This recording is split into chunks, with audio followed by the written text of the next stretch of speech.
जिल्हा नांदेड हदगाव या ठिकाणी प्रेम प्रकरणातून सक्षम ताटे या युवकाची निर्गुण हत्या करण्यात आली। सक्षम ताटे हा अनुसूचित बौद्ध समाजाचा होता आणि समोरची मुलगी ही वेगळ्या जातीची होती।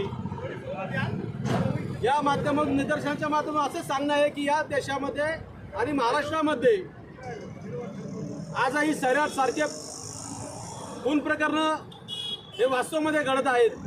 जसं पिक्चरमध्ये दिसतं तसंच आज हे वास्तवामध्ये घडत आहे। जात ही जात नाही, जातीच्या नावाखाली अनेक माणसं एखाद्या बकऱ्यासारखी कोंबड्यासारखी मारली जातात, परंतु हे मनोवाद्याचं सरकार याच्यावर काही दखल घेत नाही।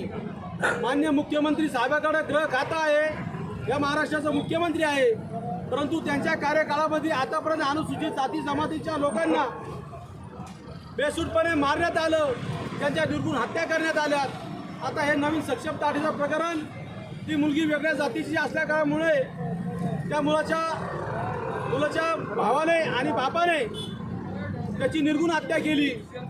ही घटना अत्यंत निंदनीय आहे, महाराष्ट्राला काळीमा फासणारी आहे।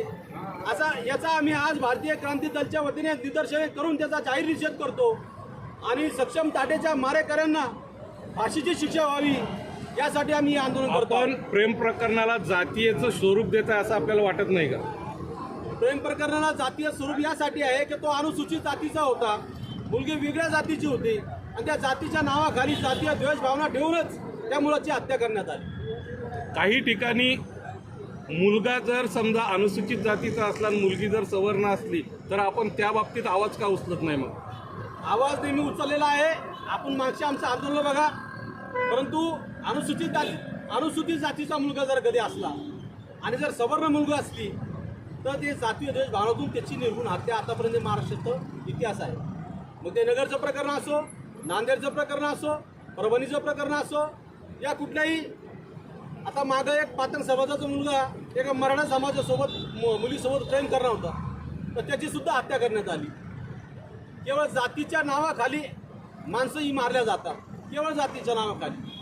आज आपण या महाराष्ट्रामध्ये बघतोय, आज आपण लोक चंद्रावर चाललेत आणि आज खाली बघितलं हे अशा घटना घडत आहे। याला जबाबदार फक्त माननीय मुख्यमंत्री देवेंद्र फडणवीस आहेत। सध्या विधानसभेचं अधिवेशन चालू आहे, याबाबत काही कठोर कायदा करण्याची मागणी मुख्यमंत्र्याकडे आपण करणार। आम्ही आजच्या निवेदनामध्ये त्यांना कठोर करण्याची मागणी, त्यांना शिक्षा कठोर व्हावं आणि जर कायदा करण्यात यावा यासाठी आम्ही अशी मागणी करणार। या कधी तुमची मागणी पूर्ण नाही झाली त्याला अग्रकदम काय राहील? आम्ही संपूर्ण महाराष्ट्रामध्ये भारतीय क्रांती दलच्या वतीने संपूर्ण जिल्ह्यामध्ये सर्व सामाजिक संघटना सोबत घेऊन याच्यावर आंदोलन उभा करणार आहोत। आपलं पूर्ण नाव सांगा। माझं नाव शैलेंद्र मिसाळ, भारतीय क्रांती दल राष्ट्रीय अध्यक्ष। लोकशाही राष्ट्रवाद सक्षम ताट्याच्या मारेकऱ्याला फाशीची शिक्षा झाली पाहिजे।